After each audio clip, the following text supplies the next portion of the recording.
Hello दोस्तों, नमस्कार। फिर से एक नई मुस्कुराहट के साथ आपका इंस्पेक्टर एकेडमी के डिजिटल प्लेटफॉर्म पर स्वागत है। और अपने भारतीय संविधान के क्वेश्चनों की सीरीज चल रही थी और 11 सीरीज इसकी हो चुकी है और आज अपनी 12वीं सीरीज है। और जो नए स्टूडेंट है वो पीछे के क्वेश्चन भी देखें, पूरे संविधान के सार है जो इन क्वेश्चनों के तहत आपको करवा दिया जाएगा। तो आज का क्वेश्चन देखिएगा। पहला ही क्वेश्चन है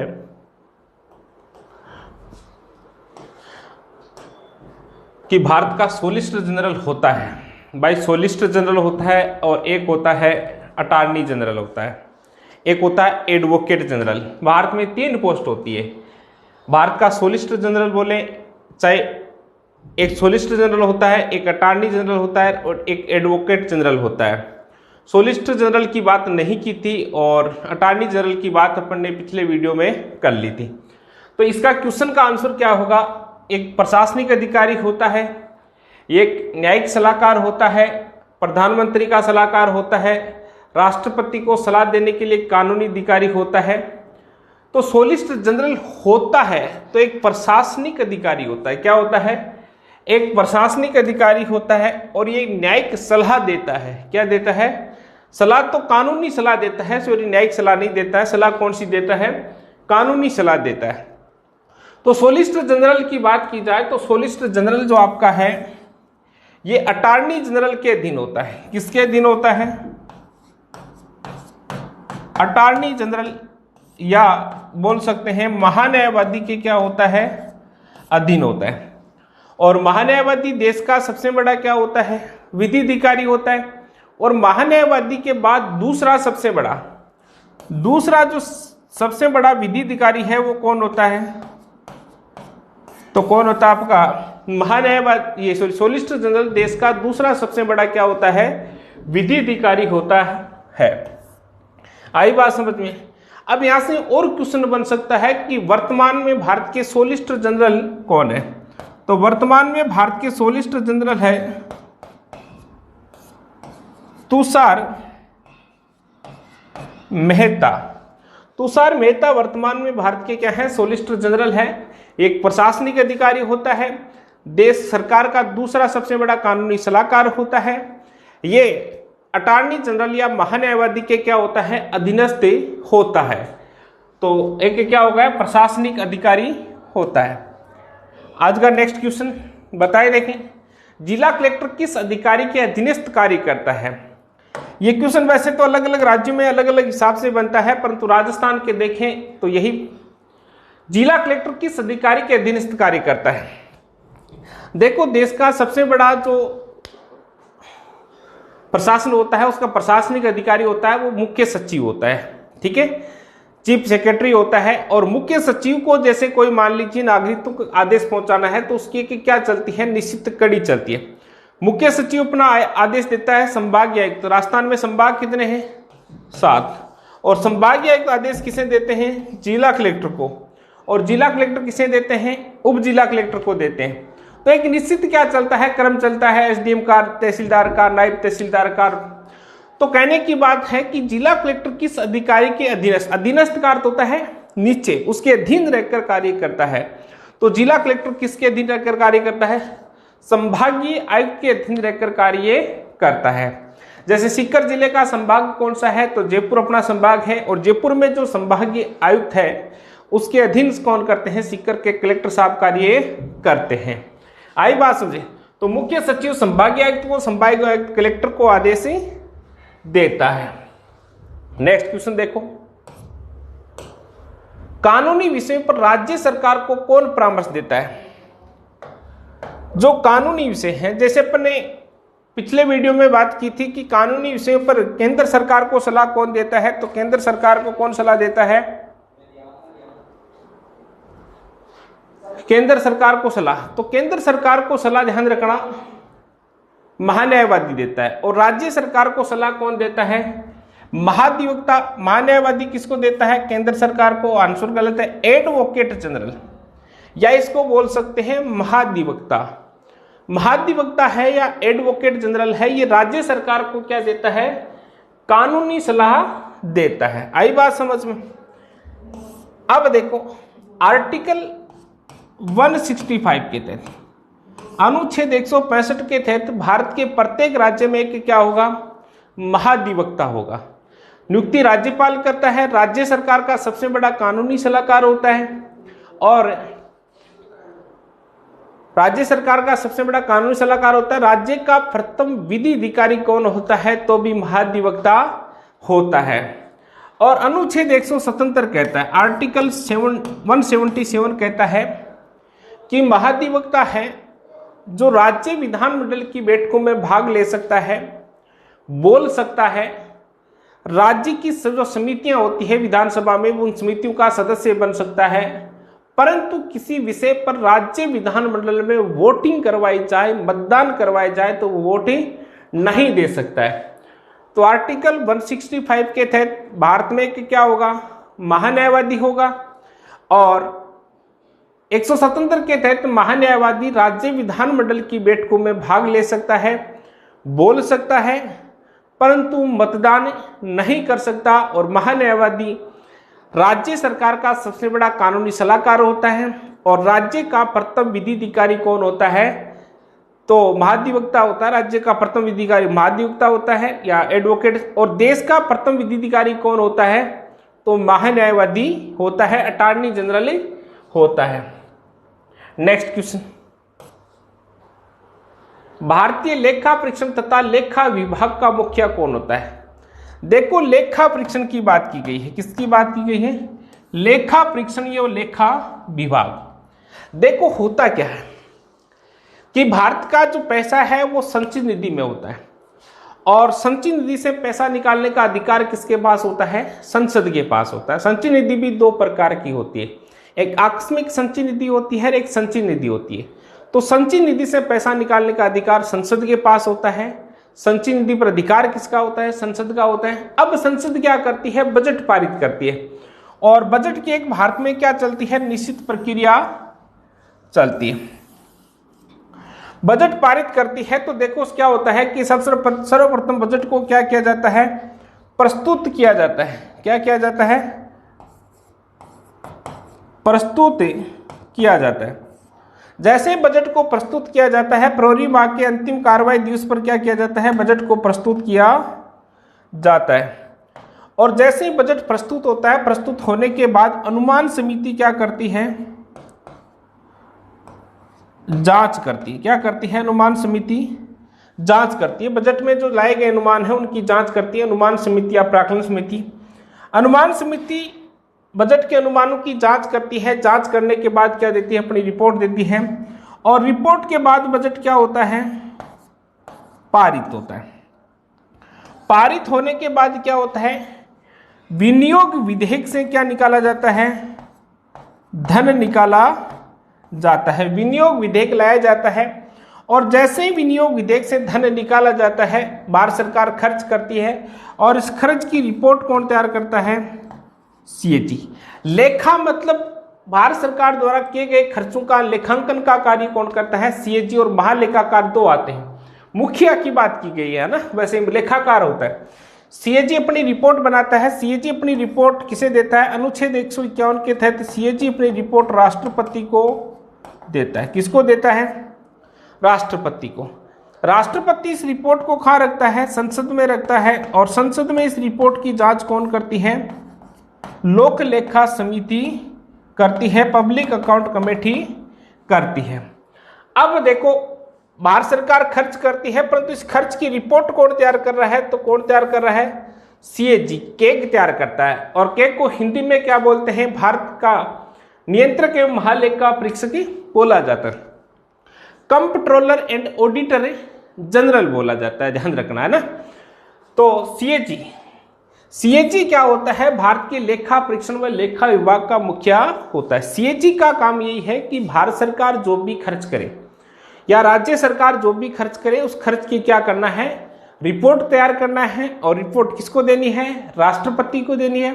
राष्ट्रपति इस रिपोर्ट को पार्लियामेंट में रखता है, और पार्लियामेंट में इस रिपोर्ट की जांच कौन करता है, तो पार्लियामेंट में इस रिपोर्ट की जांच लोक लेखा समिति करती है, पब्लिक अकाउंट कमेटी करती है।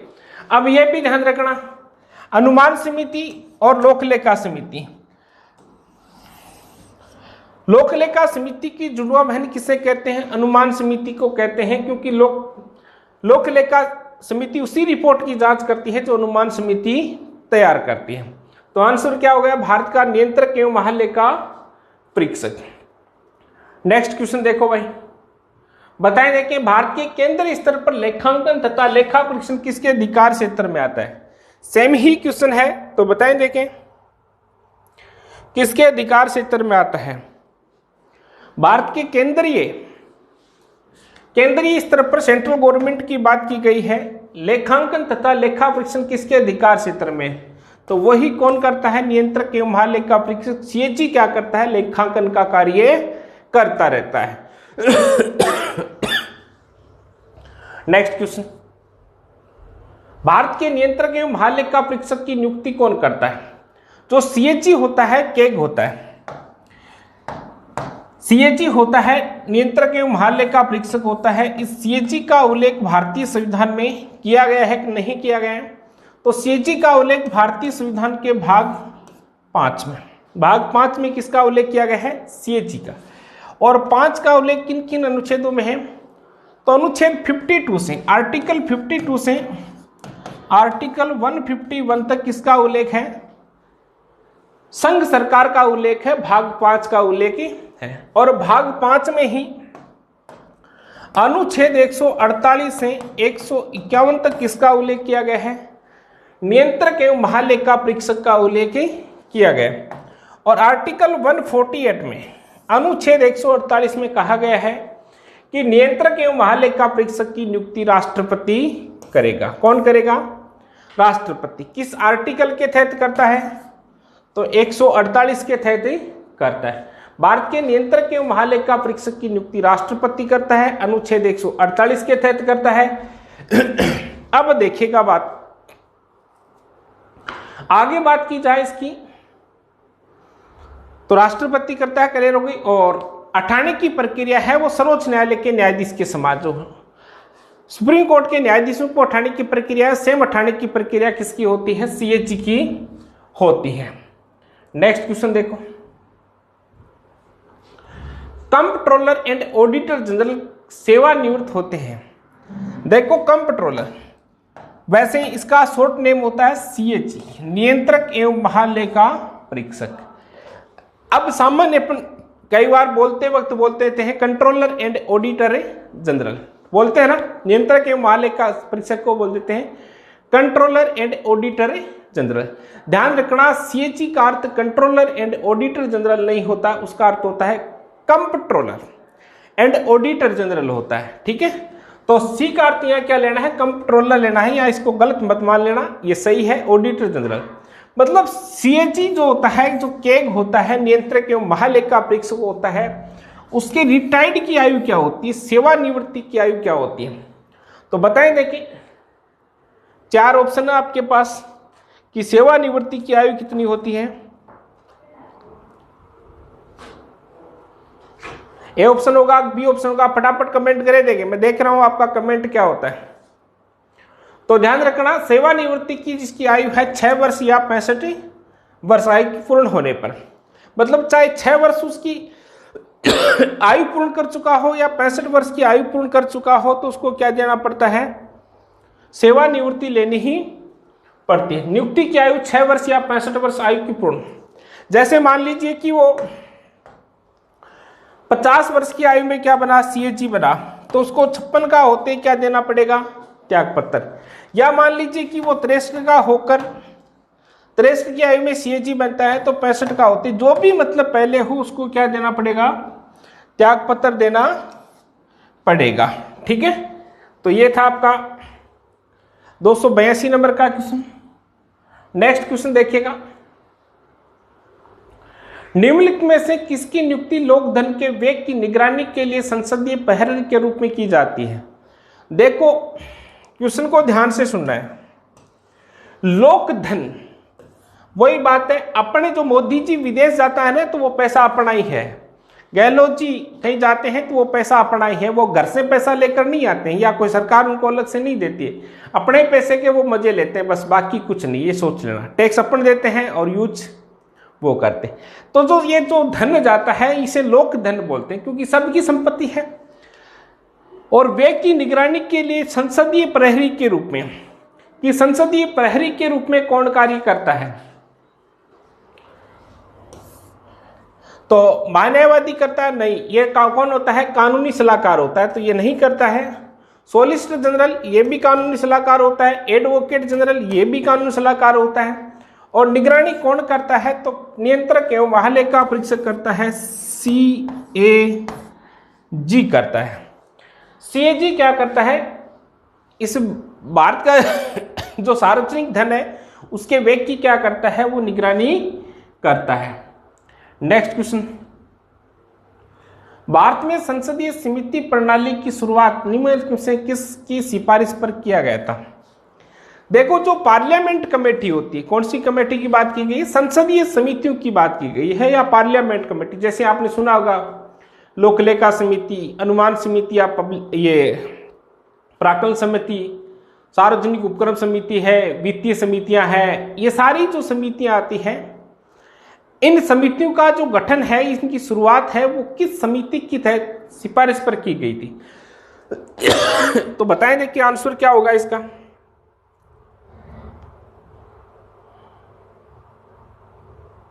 फटाफट बताएं देखिए आंसर क्या होगा।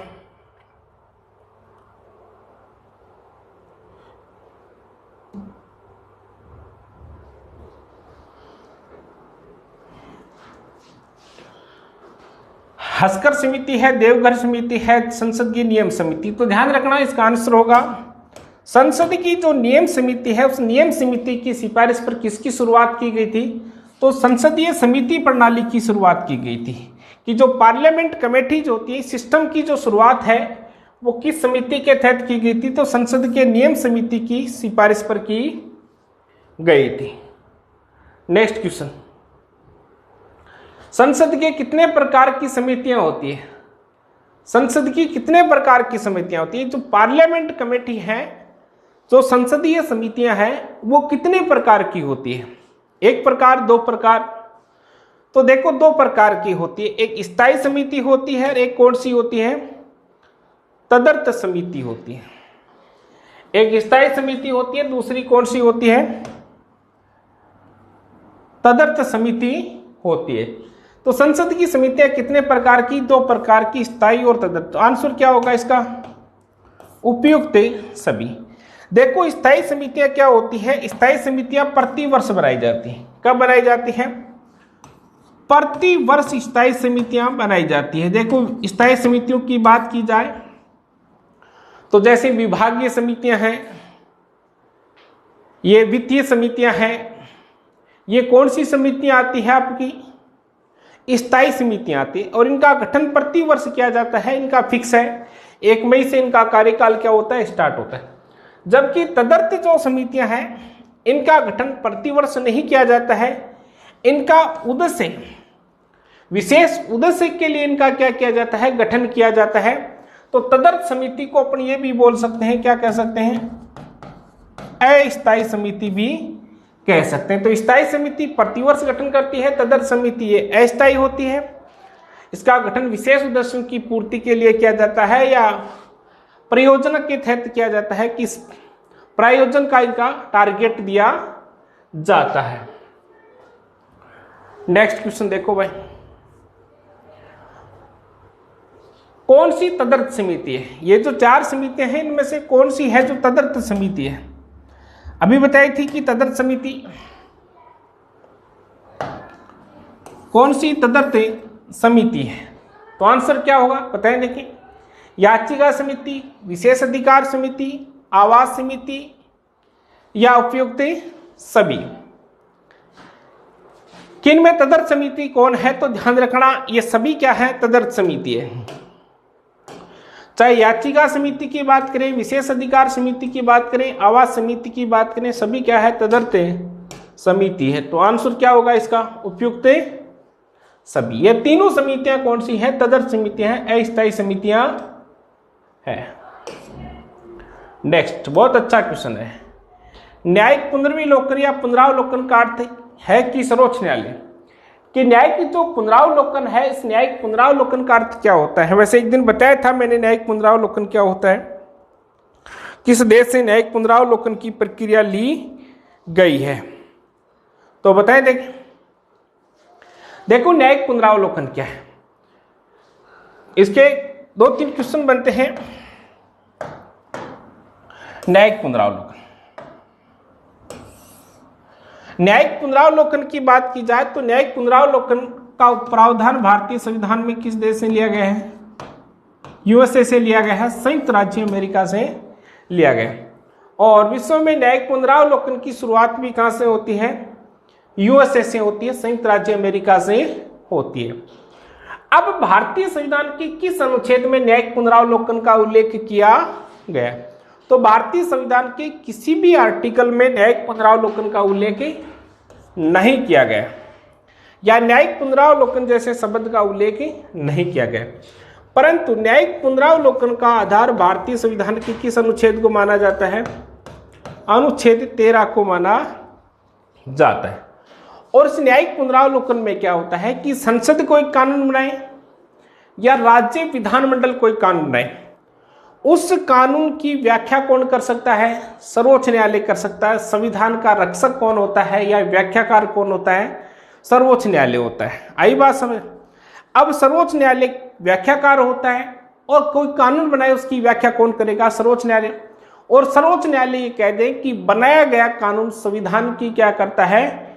उल्लंघन करता है, तो उस कानून को वापस क्या करता है? पुनः विचार के लिए भेज सकता है। तो उसे क्या कहते हैं? न्यायिक पुनरावलोकन कहते हैं। तो देखो इसमें ये सर्वोच्च न्यायालय को सभी प्रकरणों पर अंतिम अधिकार प्राप्त है। इसका न्यायिक पुनरावलोकन से कोई अर्थ नहीं है। ऑप्शन क्या होगा? राष्ट्रपति के विरुद्ध दोषारोपण कर सकता है सर्वोच्च न्यायालय, यह भी बात न्यायिक पुनरावलोकन से संबंधित। उच्च न्यायालय द्वारा निर्णीत प्रकरणों का समालोचना कर सकता है, इसका भी कोई अर्थ नहीं है। सर्वोच्च न्यायालय किसी भी राज्य के कानून को अवैध घोषित कर सकता है किस आधार पर? संविधान के उल्लंघन के आधार पर। और आंसर क्या होगा भाई? डी नंबर का क्या होगा? आंसर होगा। क्लियर हो गई बात? नेक्स्ट क्वेश्चन, प्राक्कलन समिति में कितने सदस्य होते हैं? प्राक्कलन समिति बोले या अनुमान समिति बोले, क्या है बात? क्या होगी? एक ही होगी। चाहे प्राक्कलन समिति बोले चाहे अनुमान समिति बोले, बात क्या है? एक ही है। तो प्राक्कलन समिति में सदस्य कितने होते हैं? 30 होते हैं। अब देखो इसकी बात करते हैं। प्राक्कलन समिति की स्थापना कब की गई भाई? 1950 में। किस समिति की सिफारिश पर की गई? तो जॉन मन्थाई समिति की सिफारिश पर इसकी स्थापना की गई थी। और इसमें शुरू में सदस्य कितने थे? 25 थे। परंतु 1956 में इसकी सदस्य संख्या बढ़ाकर कितनी कर दी गई? 30। और इस 30 के 30 जो सदस्य होते हैं ये सभी प्राक्कलन समिति या अनुमान समिति के सभी सदस्य किससे होते हैं? तो लोकसभा से होते हैं। तो प्राक्कलन समिति में कितने सदस्य होते हैं? 30 होते हैं। और ये 30 के 30 सभी किससे होते हैं? लोकसभा से होते हैं। पहले 25 थे, 25 से बढ़ाकर कितने कर दिए गए? 1956 में 30 कर दिए गए। प्राक्कलन समिति के सदस्य होते हैं संसद के दोनों सदनों से चुने जाते हैं। अभी क्या बताया था? केवल किससे होते हैं प्राक्कलन समिति के सदस्य? तो प्राक्कलन समिति के सदस्य केवल किससे हैं? लोकसभा से। और सदस्य होते कितने हैं? 30 होते हैं। संसद के दोनों सदनों से नहीं भाई, लोकसभा के सदस्यों में से चुने जाते हैं। बात सही है। आंसर क्या होगा इसका? बी। प्राक्कलन समिति देखो क्या होती है, ये बजट के अनुमानों की जांच करती है। क्या करती है? बजट के अनुमानों की जांच करती है। बजट एक क्या है? धन विधेयक है। और धन विधेयक है तो सदैव कहां रखा जाता है? लोकसभा में। इसलिए जांच करने वाले भी कहां से आते हैं? लोकसभा से आते हैं। ठीक है। तो बजट एक धन विधेयक है। धन बजट की जांच अनुमान बजट के अनुमानों की जांच प्राक्कलन समिति या अनुमान समिति करती है और अनुमान समिति के कुल सदस्य 30 होते हैं और 30 के 30 किससे होते हैं? लोकसभा से होते हैं। नेक्स्ट क्वेश्चन, लोक लेखा समिति में कितने सदस्य हैं? जो पब्लिक अकाउंट जो कमेटी है उसमें कुल कितने सदस्य हैं? तो बताएं, देखिए आंसर क्या होगा।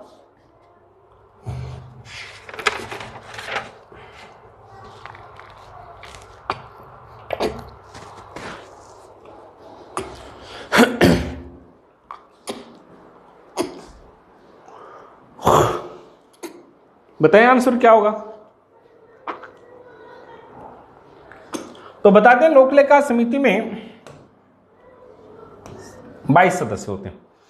इस समिति की स्थापना है जो 1919 का जो भारत सरकार अधिनियम था उस अधिनियम के तहत 1921 में की गई और ये संसद की सबसे प्राचीन समिति है।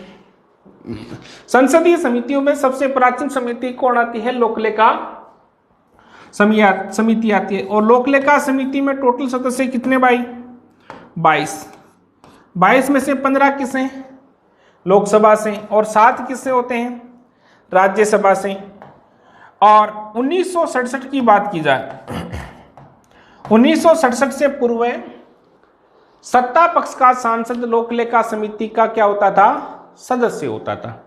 और 1967 में प्रावधान कर दिया गया कि विपक्ष का सांसद क्या होगा? लोक लेखा समिति का अध्यक्ष होगा। और 1967 से वर्तमान में लोक लेखा समिति का अध्यक्ष कौन होता है? विपक्ष का सांसद। और इसका काम क्या है? इसका काम है भारत सरकार व राज्य सरकार द्वारा किए गए व्यय की क्या करना? जांच करना।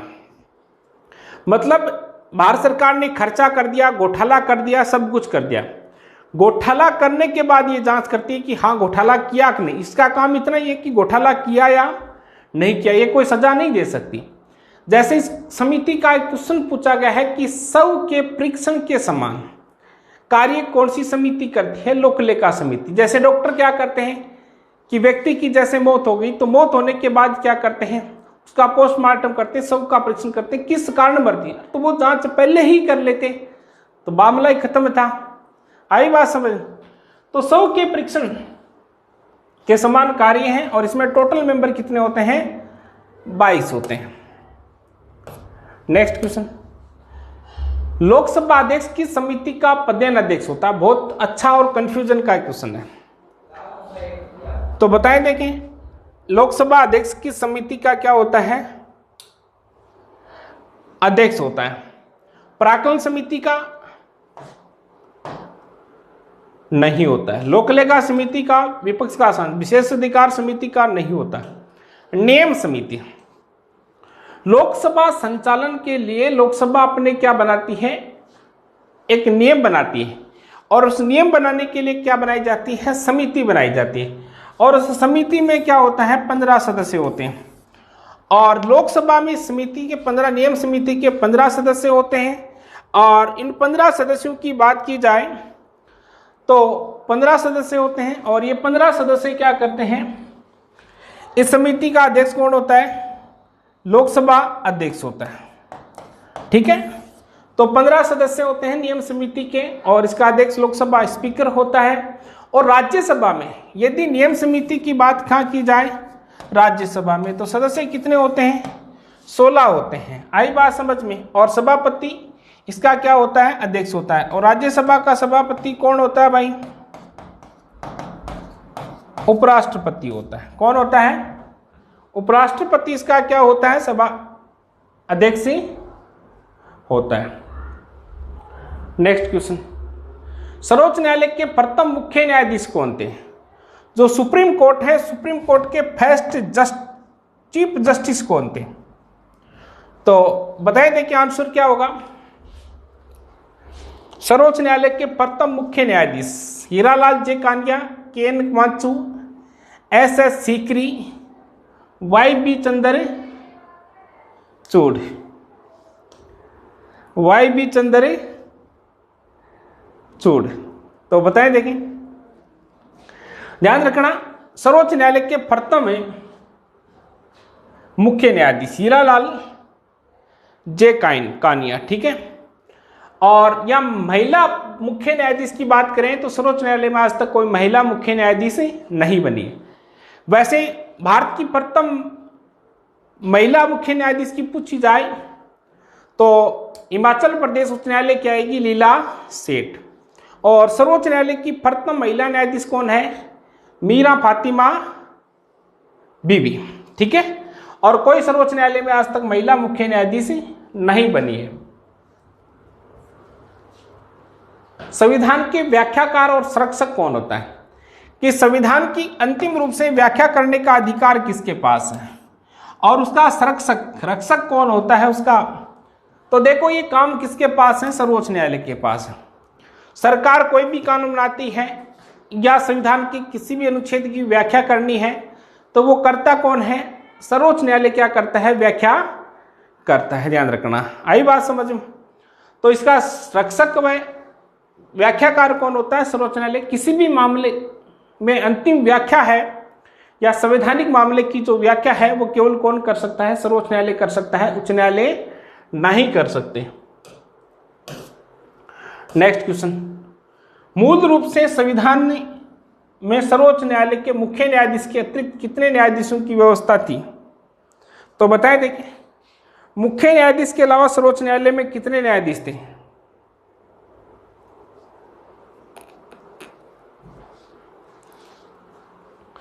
6 थे, 7 थे, 9 थे, 12 थे? आंसर क्या होगा? फटाफट बोले। बहुत अच्छा क्वेश्चन है, कंफ्यूजन के लिए है।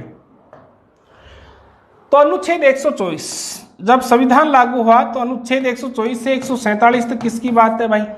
सर्वोच्च न्यायालय की बात है। संविधान के किस भाग में बात की गई है? तो भाग 5 में बात की गई। अनुच्छेद 124 कहता है कि सर्वोच्च न्यायालय में एक मुख्य न्यायाधीश और 7 अन्य न्यायाधीश होंगे। जब संविधान लागू हुआ तो एक मुख्य न्यायाधीश और 7 क्या होंगे? अन्य न्यायाधीश। आंसर क्या हो गया? बी। एक मुख्य न्यायाधीश और 7 अन्य न्यायाधीश। और साथ ही में अनुच्छेद 124 में लिखा गया है कि संसद समय समय पर कानून बनाकर इनकी संख्या में क्या कर सकती है? वृद्धि कर सकती है। और 2019 में कानून बनाकर वृद्धि कितनी कर दी गई? कितनी कर दी गई? 34। सर्वोच्च न्यायालय में वर्तमान में कुल न्यायाधीश कितने हैं? 34 है, जिसमें से एक चीफ जस्टिस है और 33 क्या है? अन्य न्यायाधीश है। एक मुख्य न्यायाधीश और 33 क्या है? अन्य न्यायाधीश है। तो सर्वोच्च न्यायालय में मुख्य न्यायाधीश के अतिरिक्त कितने न्यायाधीश थे? मूल संविधान की बात की गई मूल रूप से तो 7, और वर्तमान में कितने हैं? 34। एक को छोड़कर कितने? 33। नेक्स्ट क्वेश्चन, उच्चतम न्यायालय के न्यायाधीशों की सेवानिवृत्ति की आयु क्या है? तो बताएं आंसर फटाफट।